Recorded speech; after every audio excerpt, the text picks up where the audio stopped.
सिद्धांत जी, बाहर से आवाज आई।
हमारे साथ गद्दारी का एक ही अंजाम है और वो है मौत।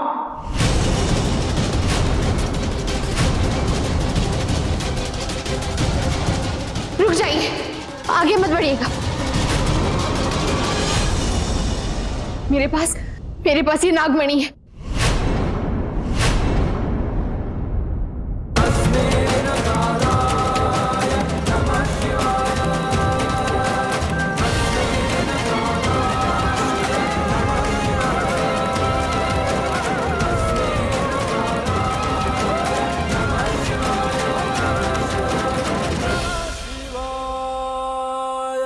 बेहतर यही होगा कि आप अपनी वो कीमती वस्तु भी हमारे हवाले कर दें। हमारे साथ मुकाबला करना तुम्हारे बस की बात नहीं है रोली,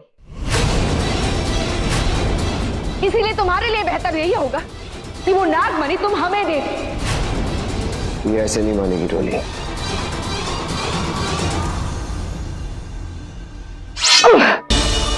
रोली, रोली हटो यहां से।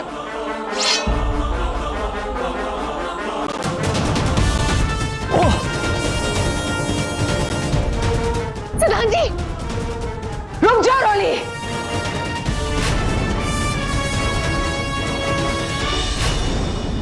आखिर हर बार की तरह इस बार भी जीत सच्चाई की और बुराई का मुंह काला।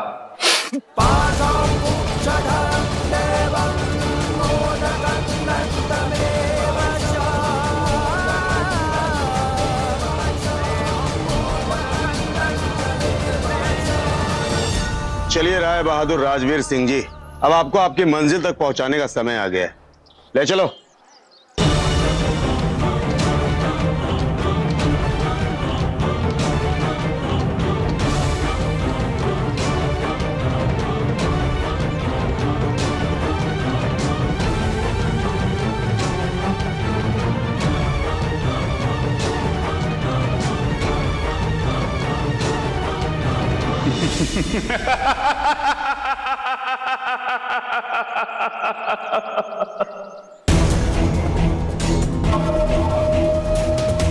सिमर, माना कि तुमने इन सब लोगों के सामने हमें हरा दिया, लेकिन सही मायने में देखा जाए तो हम सिर्फ वही हारे हैं जो कभी हमारा था ही नहीं।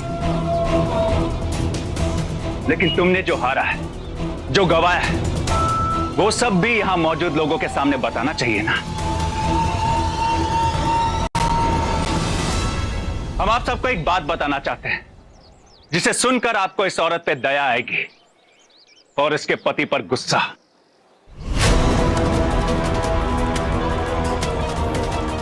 दाव समझते हैं आप लोग? दाव, सरल भाषा में कहें तो जुए के खेल में जो पैसे लगते हैं उसे दाव कहते हैं। और आप लोग जानते हैं कि इस औरत के पति ने क्या किया है? इसने हमारे साथ जुए की एक बाजी खेली थी और इस बाजी में उसने पैसे नहीं बल्कि अपनी पत्नी को दांव पर लगाया था।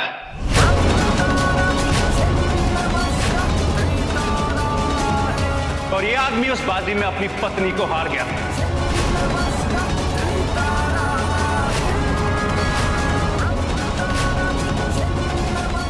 अगर आप लोगों को हमारी बात पर विश्वास नहीं तो आप इनकी पत्नी से पूछ सकते हैं।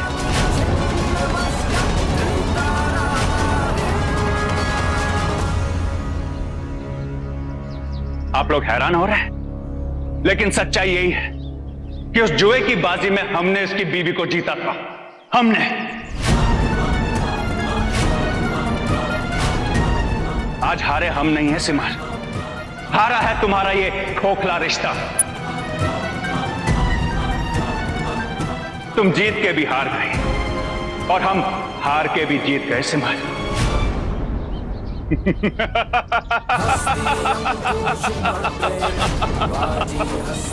लेके जाइए इसे।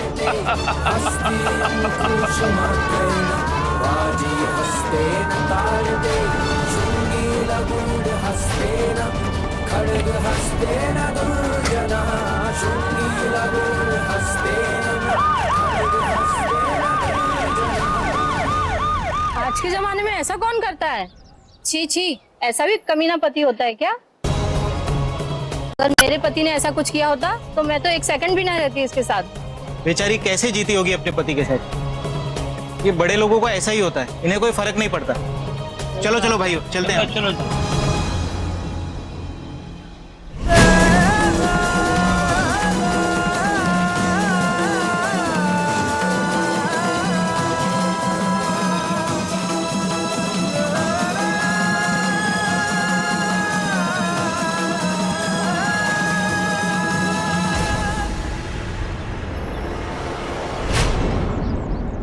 तुम यहाँ आई थी हमारे साथ खेल खेलने, पर खेल तो उल्टा तुम्हारे साथ खेला चाहता है, और वो भी मौत का खेल।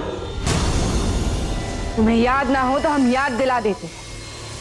हमारे पास जो कीमती चीज है उसके आगे ये नागमणि की शक्ति कुछ भी नहीं। इसीलिए तुम्हारे लिए बेहतर यही होगा कि ये मणि तुम हमें दे दो, वरना क्या राजकुमारी साहिबा?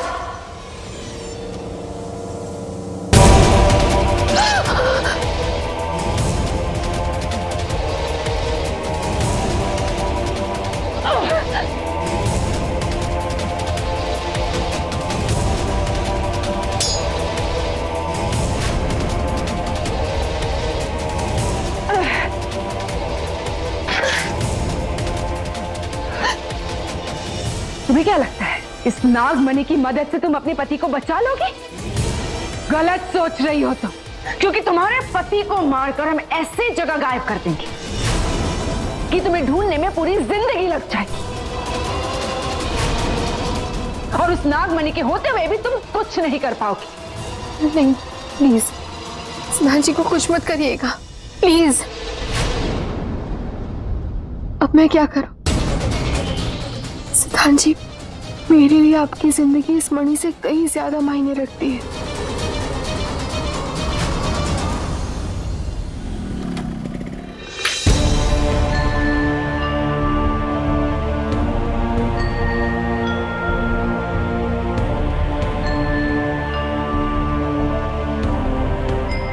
हे माता रानी, हमारी खुशियां लौटाने के लिए आपका बहुत बहुत धन्यवाद।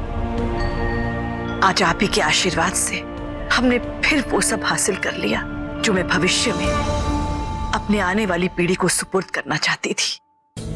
लेकिन इस लड़ाई में मैंने अपने बहुत सारे करीबी रिश्ते खो दिए।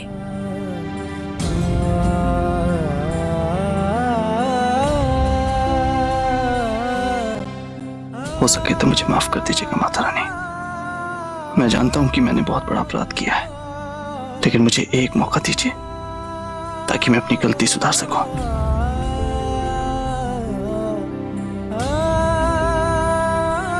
और सिमर के मन में वही विश्वास फिर से जगा सकूं जो एक पत्नी के मन में अपने पति के लिए होता है। आप सब लोग थक गए होंगे, अपने अपने कमरे में जाकर आराम कीजिए।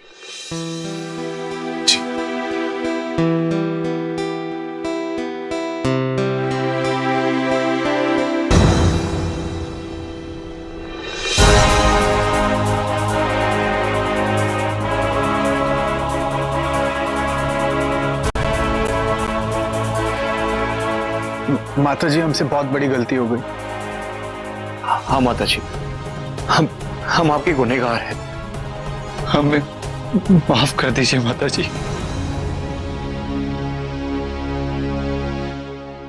माता जी,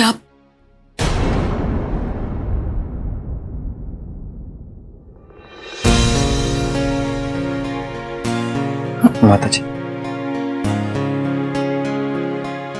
इन लोगों को अपनी गलती का एहसास है, प्लीज इन्हें माफ कर दीजिए। इनसे जो गलती हुई है, वो गलती अगर तुमसे हुई होती तो तुम्हारे माफी मांगने से पहले ही मैं तुम्हें माफ कर देती।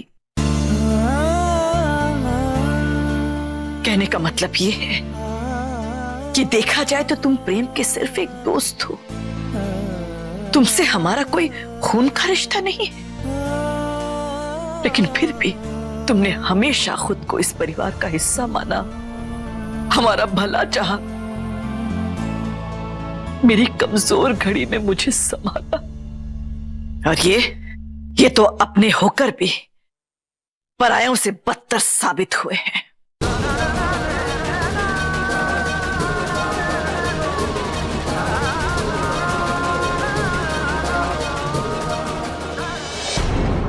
मुझे गलत मत समझना, मुझे मेरी बहुओं से कोई शिकायत नहीं।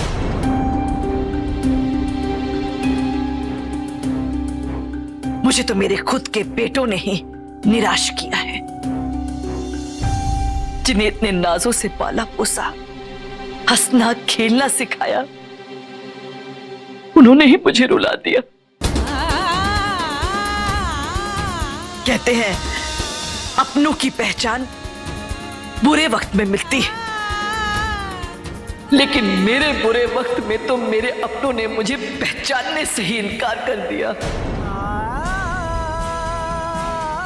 इतने समझदार बच्चों को मेरी माफी की क्या जरूरत?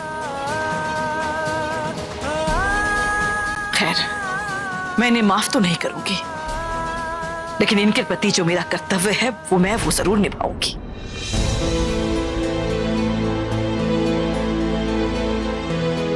कहने का मतलब ये है कि जिसका जो हिस्सा बनता है मैं दूंगी, ताकि इनके बच्चों को कभी कोई शिकायत ना हो, कभी ये महसूस ना हो कि माताजी ने उनके साथ नाइंसाफी की है।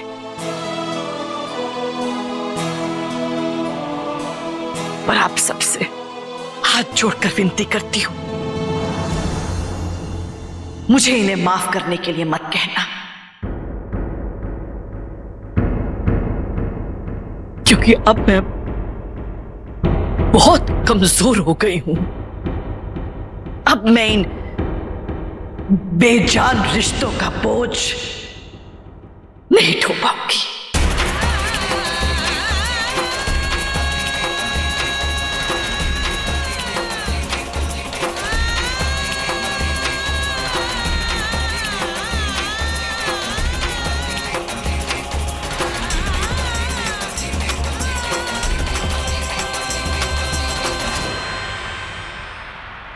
सही फैसला लिया है माताजी ने। शायद हमारे परवरिश में ही कोई कमी रह गई, इसीलिए तो हमारे बच्चे इतने स्वार्थी, इतने खुदगर्ज। बस कीजिए, ये चलिए से।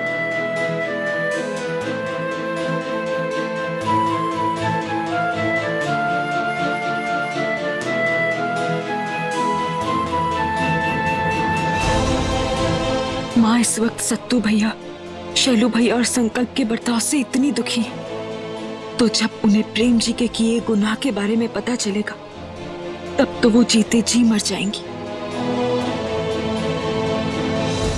नहीं माँ, मैं इस सच्चाई को आप तक कभी नहीं पहुंचने दूंगी, क्योंकि मैं जानती हूं कि आप इस सदमे को कभी बर्दाश्त नहीं कर पाएंगी।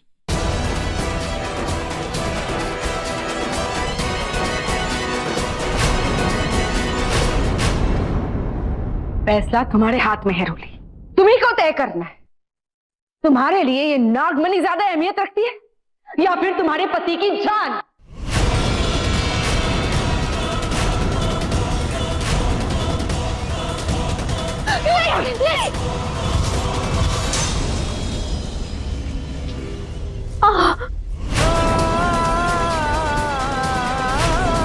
मुझे माफ कर दीजिए सिद्धांत जी, आपको खोकर मैं ये मणि नहीं पाना चाहती।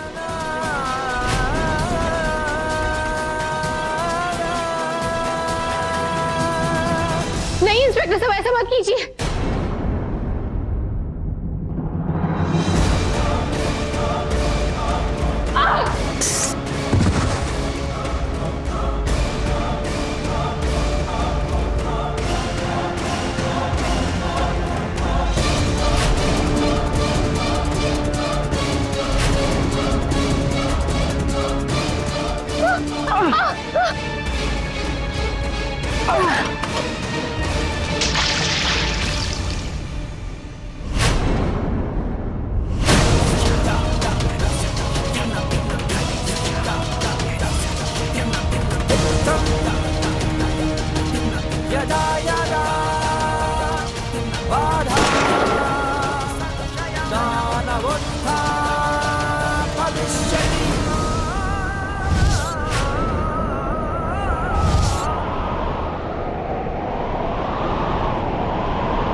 मैं जानती हूँ माता जी, जब खुद के बनाए हुए आशियाने और रिश्तों को मजबूरन अपने ही हाथों तोड़ना पड़ता है,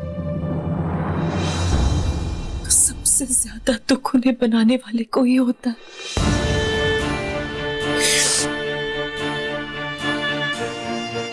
माता जी, आपका फैसला गलत नहीं है, लेकिन मुझे लगता है कि बस एक बार परी भाभी, उमा भाभी, खुशी को एक मौका दे दीजिए। माता जी, ये बात आप भी जानती हैं ना, दुनिया के सारे माँ बाप कोई भी दर्द, कोई भी दुख बर्दाश्त कर सकते हैं, लेकिन अपनी बच्चों के आंखों में आंसू और उनकी भूख बर्दाश्त नहीं कर सकते। और फिर इन लोगों ने जो कुछ भी किया अपने बच्चों की खातिर ही किया ना। मौसी जी का साथ देने के लिए ये लोग अपने बच्चों की खातिर ही तो तैयार हुए थे।